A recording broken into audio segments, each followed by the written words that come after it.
Amis internautes, n'oubliez pas de liker, de vous abonner et de cliquer sur la note de notification pour ne rien rater. Bonjour à chacun et bienvenue à tous. Les partis PRD, Parti du Renouveau Démocratique, et UP, Union Progressiste, ayant fusionné en août 2022 pour donner naissance à l'UP Le Renouveau, ont-ils encore d'existence juridique ou sont-ils encore déjà dissous? Les réponses à ces interrogations sont au cœur d'un débat public qui déchaîne les passions. Juristes, politologues, acteurs politiques, web-activistes, simples citoyens s'emballent sur ce sujet qui domine l'actualité politique depuis quelques jours. Dans les opinions et analyses qui sont émises sur le sujet, des intervenants font parfois le procès du ministre de l'Intérieur et de la Sécurité publique pour le rôle qu'il a joué dans ce dossier. Le ministre conseiller à la Défense et à la Sécurité auprès du président de la République, Rachidi Gbadamansi, s'invite donc tout naturellement dans ce débat. Une fois encore, nous avons le plaisir de l'interviewer pour vous. Monsieur le ministre conseiller Rachidi Gbadamansi, bonjour et merci d'avoir décidé enfin de vous prononcer sur ce sujet. Bonjour, cher ami journaliste. Merci de votre intérêt à mon point de vue sur cette question qui ne relève plus seulement d'une préoccupation exclusive à l'UP, le renouveau, l'ES-UP ou l'ES-PRD. C'est plutôt une préoccupation de la nation tout entière. Ça préoccupe tout le monde car il s'agit après tout du droit, de la loi. Et aucun citoyen ne doit rester en marge d'un débat public sur le droit et la loi, car nul n'est censé ignorer la loi. Et qu'il vous souvienne que j'ai légiféré pendant 20 ans et j'ai été titulaire, pour ne pas dire dépositaire, des procédures parlementaires. Donc, seulement la seule chose qui nous différencie avec Maître Adrien Ngbeji, c'est que lui, il manipule le peuple et moi, j'ai la probité politique et j'ai l'obligation politique de conscientiser le peuple. Donc, nous sommes diamétralement opposés, c'est le jour et la nuit. Monsieur le ministre conseiller Rachidi Gbadamansi, tout à l'heure, en répondant à ma salutation, vous avez parlé de l'ES-UP et de l'ES-PRD. Cela voudra-t-il dire que pour vous, le PRD n'existe vraiment plus alors que Maître Adrien Ngbeji soutient le contraire? Vous savez, le ridicule ne tue pas du temps. Vous savez, monsieur le journaliste, ni l'UP, ni le PRD n'ont encore d'existence légale en République du Bénin sur les plans organiques, juridiques et administratifs. Ils sont morts et enterrés sans aucune possibilité de résurrection. Ils ont entièrement et totalement disparu. Ils ont été complètement enterrés. Mon cher ami journaliste, je vous prie de bien vouloir me suivre attentivement. Je vais vous démontrer de façon pédagogique que ni le PRD, ni l'UP ne peuvent se prévaloir d'une quelconque existence. D'abord, sur le plan organique, ceux qui ont fait la chimie organique ou la biologie cellulaire vont vous le certifier, sans se tromper. Il n'est possible que la fusion de deux organismes vivants, si l'on veut avoir comme résultat de la fusion un corps vivant, on ne fusionne pas, on ne fusionne pas deux corps morts. Autrement, le résultat sera un organisme sans vie. Donc, il ne peut y avoir de fusion que de deux partis politiques ayant encore de vie, d'existence légale au moment de leur entrée en fusion. Il ne peut jamais y avoir, je dis bien, jamais de fusion de deux partis politiques déjà dissous. S'ils sont dissous avant la fusion donnera une entité mort-née. Donc, celui qui dit que le PRD n'a pas organisé de congrès de dissolution avant la fusion, au juriste qu'il est, se trouve dans le déni de l'évidence et de la réalité. Point besoin de dissolution avant la fusion. Maintenant que les deux parties consentent et réalisent la fusion, c'est cette fusion qui consacre la disparition, la dissolution systématique. La mort des partis qui fusionnent pour donner naissance à un parti politique issu de la fusion, l'UP Le Renouveau, qui subroge à ces deux désormais anciens partis dans leurs droits et obligations, leurs actifs et passifs.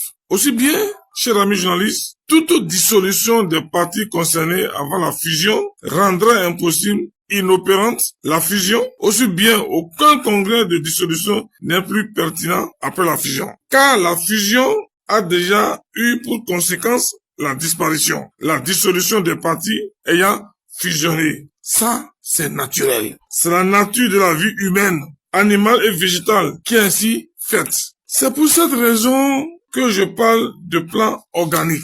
Ensuite, sur le plan purement juridique, l'accord de fusion du 21 août 2022 qui porte la signature du professeur Joseph Fifame Diogbenou pour le compte du désormais SUP et de M. Adrien Umbegi, agissant au nom du désormais SPRD, a clairement stipulé que les deux parties engagées dans la fusion renoncent définitivement et irrévocablement à leur patrimoine matériel et immatériel, qui deviennent la propriété exclusive de l'UP Le Renouveau. Chers amis journalistes, j'espère que vous m'avez bien entendu. En fusionnant, les désormais SPRD et SUP ont renoncé de façon définitive et irrévocable à leur patrimoine matériel et immatériel au profit du nouveau propriétaire appelé UP Le Renouveau. Cette clause du contrat de fusion, dont de l'accord de fusion est la preuve irréfutable, inattaquable de la disparition juridique, de l'inexistence juridique de l'UP et du PRD. Vous savez, M. Adrien Umbegi est plus convaincu que n'importe quel Béninois que son PRD est du passé et n'a plus aucune existence juridique. Il est juriste et doit savoir que c'est l'existence du patrimoine qui fonde l'existence juridique d'une entité. Pas de patrimoine, pas d'existence juridique. M. Adrien Umbegi en est tellement conscient que lors des négociations en vue de la fusion, il avait insisté pour que la clause qui parle de renoncement définitif et irrévocable au patrimoine des deux parties ne soit pas maintenue.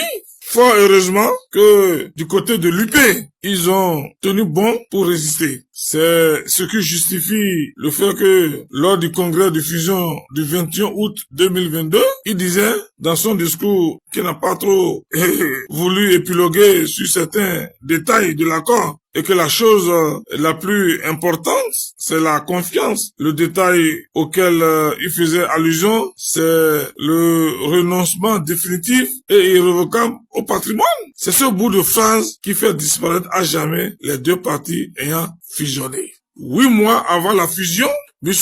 Adrien Umbegi, sachant très bien que bon gré, mal gré, il finira par accepter la fusion de l'Ex-PRD, soit avec l'SUP, soit avec le Bloc républicain, a fait modifier les statuts de l'SPRD en décembre 2021 pour y insérer de façon opportuniste une étrange et incohérente disposition qui dit que la fusion de son parti n'entraînerait pas la dissolution de celui-ci. Cela ne change absolument rien aux implications juridiques de l'accord de fusion qu'il a lui-même signé. Après, et qui parle de renoncement définitif et irrévocable au patrimoine. Sur le plan juridique, le PRD n'existe plus, de même que l'UP. Chers amis journalistes, je dis, sur le plan juridique, sur le plan purement juridique, le PRD n'existe plus, de même que l'UP.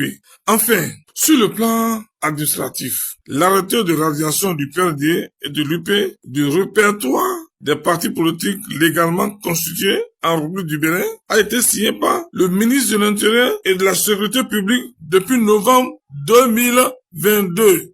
Si l'on a encore un peu de respect pour les actes administratifs qui ne font l'objet d'aucun contentieux devant le juge administratif, plus personne ne doit encore évoquer le PRD comme un parti politique du présent. C'est un ancien parti politique et c'est terminé. Je dis, c'est un ancien parti politique, c'est terminé. On ne doit plus parler du PRD. On ne doit plus parler de Choco Choco, on a gagné. Alors, monsieur le ministre conseiller, justement, par rapport à la disposition des statuts du PRD qui dit que la fusion n'entraîne pas la dissolution, il y a un juriste qui pense que le ministre de l'Intérieur n'a pas respecté l'article 19 de la charte des partis politiques quant à son obligation de faire des analyses pour s'assurer que les statuts qui lui sont notifiés sont conformes à la loi. Qu'en dites-vous? Monsieur le journaliste, vous savez, le soi-disant juriste fait du juridisme. C'est vrai, j'ai effectivement suivi ce juriste qui fait le tour des plateaux de télévision croyant interpréter la loi, alors qu'il est en train de réécrire la loi, soit volontairement, soit inconsciemment.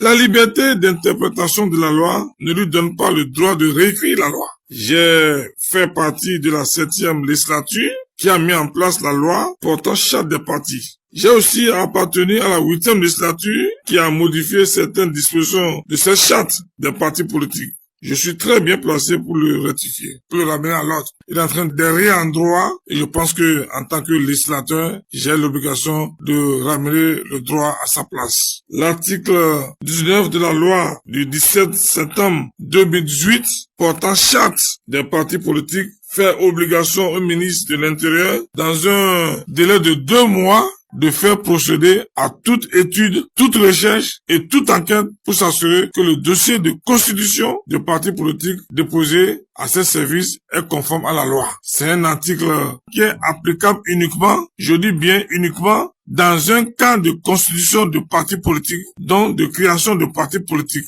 Et lorsque le PLD a fait cette démarche vers fin 2018, après son congrès de création, à l'ère de la réforme du système partisan, le ministre de l'Intérieur a étudié son dossier conformément à cet article pour lui délivrer un récépissé définitif de déclaration administrative de constitution de parti politique datant de février 2019. Je le répète, l'article 19 n'est opérant que dans un cas de constitution de parti politique et non de changement de statut. Lorsqu'on est en face d'un cas de changement de statut, il faut aller lire l'article 25. Dans la loi du 17 septembre 2018, cet article 25 a prévu que le changement de statut et de règlement intérieur doit se faire conformément aux dispositions de l'article 18. Dans la loi du 15 novembre 2019, portant modification de la charte des partis politiques, nous avons révisé l'article 25 en disant que le changement de statut et de règlement intérieur d'un parti politique doit s'opérer conformément aux dispositions des articles 13, 17 et 18.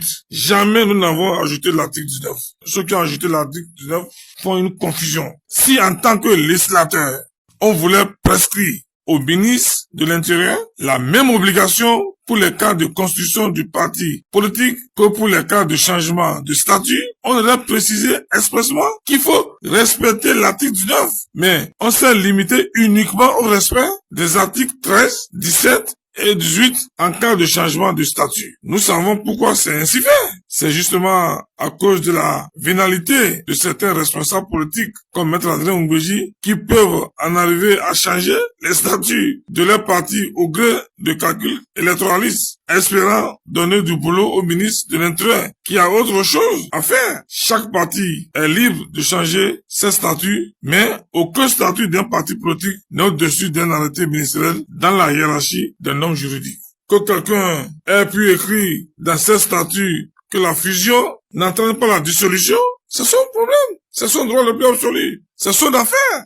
Mais si après une fusion, un acte administratif qui a force exécutoire comme un arrêté ministériel prononce la radiation de ce parti politique, il n'y a plus de débat sauf à exercer les voies de recours devant la juridiction compétente. Voilà ce que j'ai à rectifier dans l'argumentaire de ce jeune juriste qui fait le procès du ministre de l'Intérieur sur les plateaux de télévision. Il est de mon devoir, en tant que ministre conseiller en charge des affaires intérieures, de lui apporter des compléments d'information sur la loi. Peut-être cela lui a échappé, ou bien il n'a pas la compétence juridique pour opiner. Monsieur le ministre, en cas de persistance des désaccords entre les composantes PRD et UP de l'UP Le Renouveau, est-il possible néanmoins pour les responsables de l'ES-PRD de recréer leur parti emblématique? Vous savez, nous sommes dans un état de droit. Tout citoyen en République du Bénin est libre de créer son parti politique. Si M. Adrien Ngbeji veut créer un parti politique, il en a le droit et la liberté. Mais il doit savoir que l'article 15 de la loi du 17 septembre 2018 portant charte des partis politiques a prescrit qu'aucun parti nouvellement créé ou né de la scission d'un parti politique ne peut prendre ni la dénomination, ni le logo, ni le slogan d'un parti existant. C'est pour ne pas créer la confusion dans l'esprit du public. Au mieux des cas, plus aucun parti politique au Bénin ne peut prendre l'arc-en-ciel comme logo et Choco Choco comme slogan. Ce logo et ce slogan sont ceux d'un parti existant appelé UP le Renouveau. Au pire des cas, je dis au pire des cas, même le nom PRD sera difficilement utilisable à cause de la confusion possible entre Parti du Renouveau démocratique et Union progressiste le Renouveau. Donc, M. André Mumbegui peut créer un autre parti avec naturellement une dénomination autre que Parti du Renouveau démocratique, un logo autre que l'arc-en-ciel et un slogan autre que Choco Choco, on va gagner. Voilà qui doit être clair. Monsieur le ministre conseiller, vous avez certainement un mot de la fin avant de clôturer cet entretien. Je m'en voudrais de conclure cet entretien sans vous rappeler ce que j'ai dit de M. André Mumbegui en février 2025. Pour devoir de mémoire, je vous demande humblement de ressortir ma communication faite sur la vie publique, la vie politique de Maître André Mumbegui. Qui vous souvient que j'avais dit du personnage qui n'a jamais été un homme sincère. Et l'histoire me donne raison aujourd'hui. Son déficit de sincérité dans la vie publique, dans la vie politique est criard. Maître André Mumbegui est un inconstant notoire, un homme sans parole. Il est le visage humain de la versatilité et l'incarnation vivante de la ruse politique. Avec lui, rien n'est sûr. La seule chose dont on a la certitude avec lui, c'est la trahison et l'infidélité politique. Malheureusement, c'est lui ça. On n'y peut rien. Ce n'est pas à l'âge là qu'il va changer. Seulement, prions Dieu que la génération future ne ressent pas. Parce que je ne sais pas quel exemple, quelle leçon il veut donner pour la génération future. Voilà ma modeste contribution que j'ai voulu apporter sur ce débat. Monsieur le ministre conseiller Achille Guadamasi, merci. À moi de vous remercier.